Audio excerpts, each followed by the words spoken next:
పల్నాడు జిల్లా పెదకూరపాడు నియోజకవర్గంలో కోనూరు మల్లాది ఇసుక క్వారీలు జిల్లా కలెక్టర్ శివశంకర్ సంబంధిత అధికారులు పరిశీలించారు. కలెక్టర్ మాట్లాడుతూ ఇసుక తవ్వకాలపై ఎన్జీటీ ఆదేశాల మేర క్వారీలు పరిశీలించాం. పర్యావరణ అనుమతుల ప్రకారం ఇసుక తవ్వకాలు జరపాలి. ఇసుక తవ్వకాలు చేపట్టకుండా మండల స్థాయి అధికారుల పర్యవేక్షణలో నిఘా ఏర్పాటు చేశామని అన్నారు.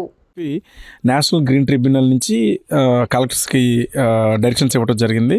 సో ఆ డైరెక్షన్స్ ప్రకారం ఇందాక నేను దిడుగు ఏరియా చూశాను, ఇప్పుడేమో కోనూరు ఏరియా చూశాను. సో ఇప్పుడు మా ప్రాథమిక దీంట్లో ఏంటంటే ఇక్కడ ప్రస్తుతానికైతే శాండ్ మైనింగ్ అన్నది జరగటం లేదు. సో ఇంకా నెక్స్ట్ భవిష్యత్తులో కూడా మనకి ఎన్విరాన్మెంట్ క్లియరెన్స్ వచ్చింది. ఇంకా consent for establishment, consent for operations అని రెండు ఉంటాయి. అవి పొల్యూషన్ కంట్రోల్ బోర్డు వాళ్ళు ఫాలోఅప్ చేసి తీసుకొస్తారు. సో అవి వచ్చినంత వరకు కూడా మనకి ఇక్కడెక్కడ కూడా ఈ శాండ్ మైనింగ్ యాక్టివిటీ అన్నది జరగకుండా, ట్రాన్స్పోర్ట్ జరగకుండా చూడమని చెప్పి ఇక్కడ ఉన్న ఆర్డీఓకి, తహసీల్దార్స్కి, ఆ కన్సర్న్ వీఆర్ఓస్కి అందరికి కూడా ఆదేశాలు ఇవ్వటం జరిగింది.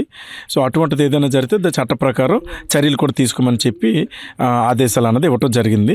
ఇదే ఏదైతే క్షేత్రస్థాయిలో చూసామో ఈ రిపోర్ట్ని మేము నేషనల్ గ్రీన్ ట్రిబ్యునల్ కూడా అందించడం జరుగుతుంది. నేను ఇప్పుడు మరి మనకేంటంటే మనం ప్రతిరోజు ఇది మానిటరింగ్ అన్నది కలెక్టర్ స్థాయిలోనంటే అది డిఫికల్ట్. సో అందుకోసం అని చెప్పి ఇప్పుడు ఈ తహసీల్దార్స్ ట్రాన్స్ఫర్ జరగటం ఇటువంటివన్నీ ఉన్నాయి కాబట్టి ఇప్పుడు కొత్తగా తహసీల్దార్స్ ఎంపీడీఓస్ వచ్చారు కాబట్టి వాళ్ళకి ఇప్పుడు ఫ్రెష్గా నేను ఆదేశాలు ఇస్తున్నాను.